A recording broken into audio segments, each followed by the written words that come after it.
YouTube, what is going on, Lakers family? In today's video, we got some NBA news involving the Los Angeles Lakers. So earlier today, guys, an NBA writer did propose a blockbuster trade idea for the Lakers to acquire power forward Pascal Siakam from the Toronto Raptors. And the Raptors received D'Angelo Russell, Rui Hachimura, and a 2027 lottery protected first round pick from the Los Angeles Lakers. So the pick would be protected. And I do want to say Pascal Siakam this season is entering his final deal of his contract because he's going to become an unrestricted free agent next offseason for the Toronto Raptors. And he's currently making around $37 million if the math serves correct. Now, if the Los Angeles Lakers can figure out a way to make a trade for Pascal Siakam, all for it. If Rob Pelinka can figure out a way to make this happen. But the starting lineup would be dangerous. You got Gabe Vincent at the 1. You got Oscar at the 2. LeBron James at the 3. Pascal Siakam at the 4. And Anthony Davis at the 5. Unless you want to move AD at the 4, his natural position, which he doesn't like playing the 5, and have Pascal Siakam play the 5 next to him instead of AD playing the 5. Now, I do want to say Pascal Siakam is undersized. He's 6'8". He could play multiple positions. He could play power forward, and he can also play center. Now, I do want to say Pascal Siakam this season for the Toronto Raptors, he's averaging a stat line of 15.4 points per game, 6.1 rebounds, and 4.7 assists this season while shooting 41.2% from the field. So he isn't shooting the greatest from the field, inefficient, and he isn't the greatest three-point shooter. So he's shooting 33.3% from the three-point line, which needs to improve, and shooting 80% from the free throw line. The 80% is solid, but I'll be concerned of the floor spacing next to LeBron James and Anthony Davis because those two guys are not the greatest three-point shooters.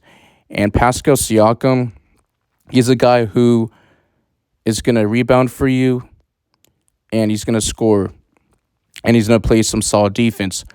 But the floor spacing would be an issue, but the rebounding and the defense wouldn't be concerned next to Anthony Davis or LeBron because you have those guys on the front court.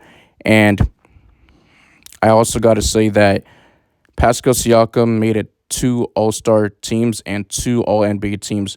Now, the Toronto Raptors are building around Scottie Barnes, so they're trying to make him untouchable, and that's why they haven't traded him because there's reports that they were trying to include him in a Kevin Durant trade, stuff like that, and just never happened. So a Siakam trade could happen before the 2024 NBA trade deadline in February, especially since Siakam and the Raptors are not close to reach an extension, especially talks.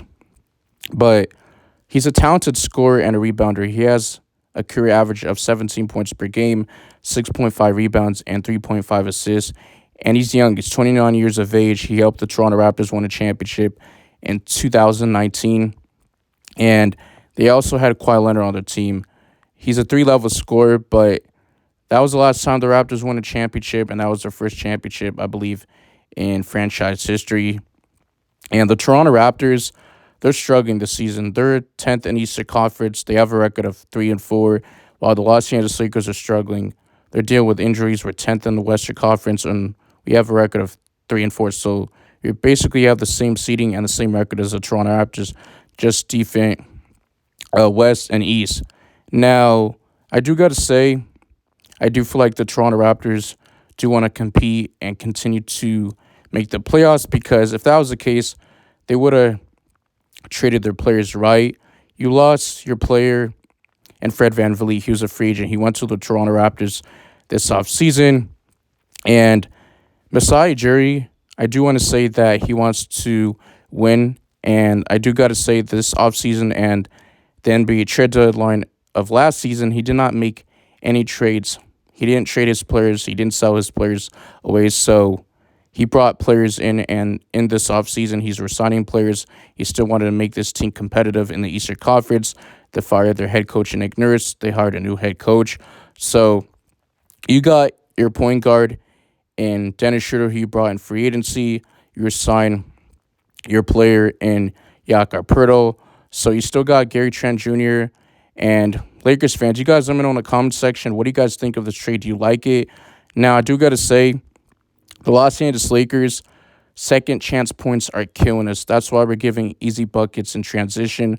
Our transition defense is terrible, and our rebounding has been horrible. So that's why we've been getting out rebounded against other teams. For example, when we played against Orlando Magic, I know we're shorthanded. We're missing our forwards because we could have used Hachimura and Vanderbilt against Orlando Magic, but we're getting out rebounded against Franz Wagner and his brother Mo Wagner.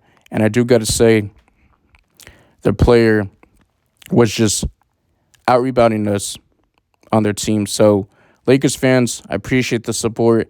Make sure you guys drop a like, smash the subscribe button for more Lakers content.